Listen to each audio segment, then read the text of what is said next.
Breaking tonight, President Trump keeps all options open in response to Iran's brutal crackdown on protesters.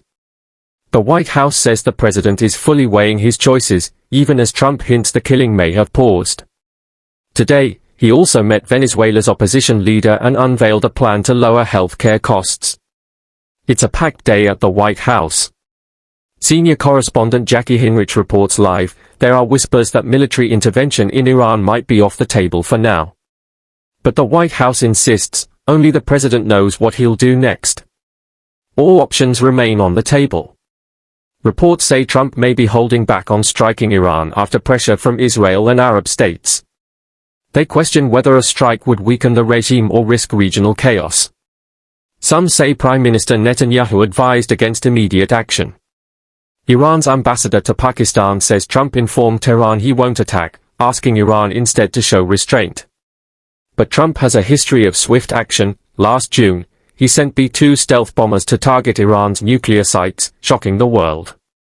Trump told aides, given the chance of negotiations, maybe they happen, maybe not, I will decide within the next 2 weeks whether to act. Allies push back against claims he's hesitating. The president's resolve, they insist, is strong.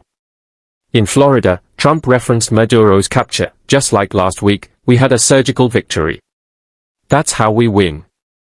Meeting Venezuela's opposition leader and Nobel laureate Maria Corina Machado, he received advice and gifts to strengthen relations. The president's goal, a democratic transition in Venezuela, for now guided by Maduro's VP, Delcy Rodriguez. Meanwhile, Congress debates extending Obamacare subsidies that recently expired. The White House unveiled its own plan, channeling funds into health savings accounts, requiring transparency from insurers, regulating pharmacy benefit managers, and codifying Trump-era drug pricing deals. Senate efforts to extend ACA subsidies face hurdles without White House backing. In the Senate, Republicans blocked a war powers resolution requiring Trump to consult Congress before acting militarily in Venezuela. Vice President Vance cast the tiebreaker.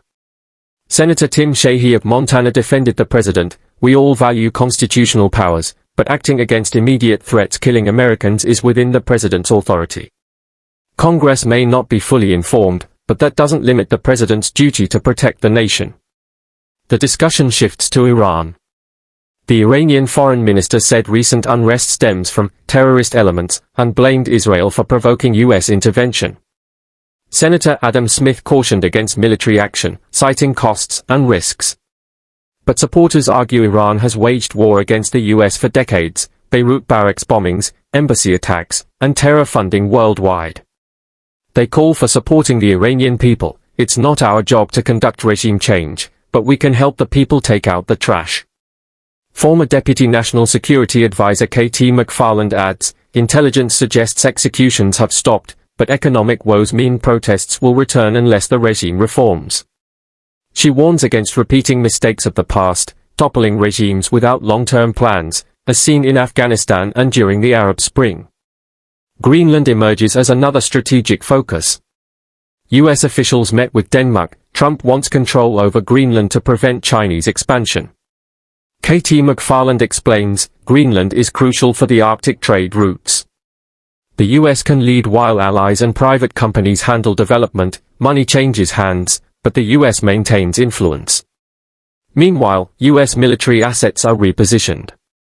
Aircraft carriers move toward the Middle East, submarines ready Tomahawk missiles.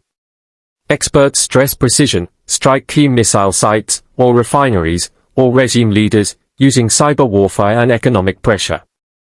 Jennifer Griffin notes, information warfare is vital. Cyber and economic tools can collapse funding streams for Iran's regime. Steve Hilton, former UK advisor, weighs in, "This is about being strong and smart." Trump is restoring deterrence without recklessness. Sanctions, cyber operations, covert efforts, all give protesters a chance and keep the regime off balance. Iran is reportedly easing executions, Starlink is restoring communications, and Kurdish forces are active near the border. Michael Allen, protests remain widespread, the regime is desperate. The US can help, but must act carefully to leverage this historic moment. The Iranian regime continues to strike fear, but brave voices speak out. Masalina, an Iranian activist now in the US, shares her story. The Islamic Republic doesn't just oppress inside Iran. They send killers abroad, to the US, Europe, Australia, Canada, to silence anyone exposing their brutality. I've survived 3 assassination attempts. My life is protected thanks to US authorities, but millions of Iranians have no protection. Their killers act freely. She names young victims: Satori Shofi, 20, killed despite warning on social media about internet shutdowns. Fabian Morodi, 17, a football player, shot in the back. Meek Parvar, a young athlete, killed while peacefully protesting. Sio Sharad, 30, defied his family to join protests. He was killed. Nagim Kademi, 20, shot in her father's arms. She condemns the Iranian judiciary and IRGC commanders, warning, "You declared no mercy for dissenters. Yet your children live freely in America. Enough is enough. The world must remember the names of those who refuse to be erased." Masalina calls for the Islamic Republic to be treated like ISIS. They cannot be reformed. They kill, intimidate, and destabilize. Freedom for Iran means ending this regime's legitimacy. The White House continues to assert that all options remain on the table. Nazi Moyen, fellow at the Middle East Institute, reflects, Trump's current stance is restraint. Executions like that of the 26-year-old Soltani have been paused. But the regime hasn't solved its problems.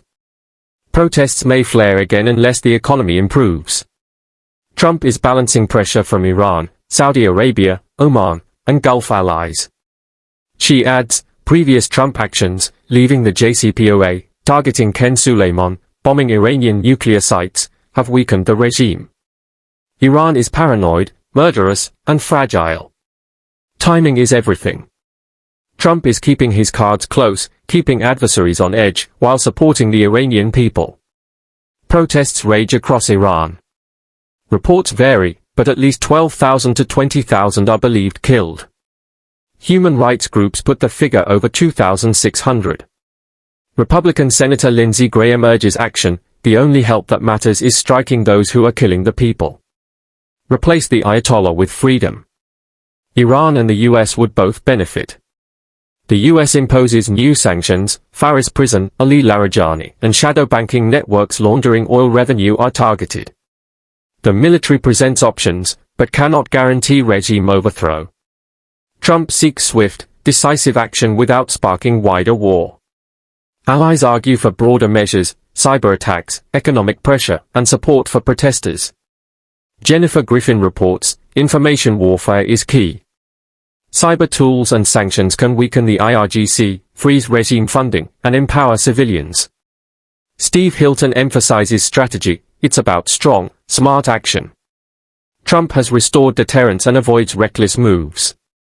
Sanctions, cyber, covert ops, all help the people and keep the regime off balance. This is the moment to act with precision. Iran reopens airspace. Starlink restores internet for protesters.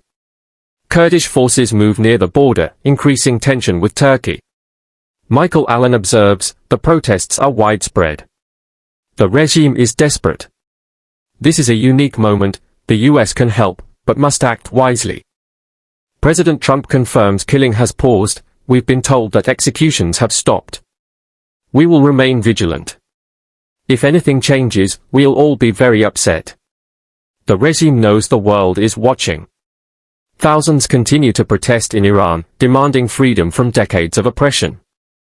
Brutal crackdowns have left young women and men dead. The regime, funded by terror networks and distracted by nuclear ambitions, has ignored citizens' needs for decades. US officials, activists, and lawmakers agree, the Iranian people deserve support. Sanctions, military options, cyber warfare, and global pressure remain tools to push back against the regime's violence. Masalina's message is clear: the Islamic Republic kills, silences, and spreads fear. But the world can remember the victims. We must stand with the people of Iran. This is a fight for freedom, and justice cannot wait. The world watches as President Trump weighs the next move. Airstrikes, cyber operations, or economic measures could be deployed, but the ultimate goal remains supporting the Iranian people in their quest for freedom while avoiding a wider conflict. Every voice, every protester, every name matters.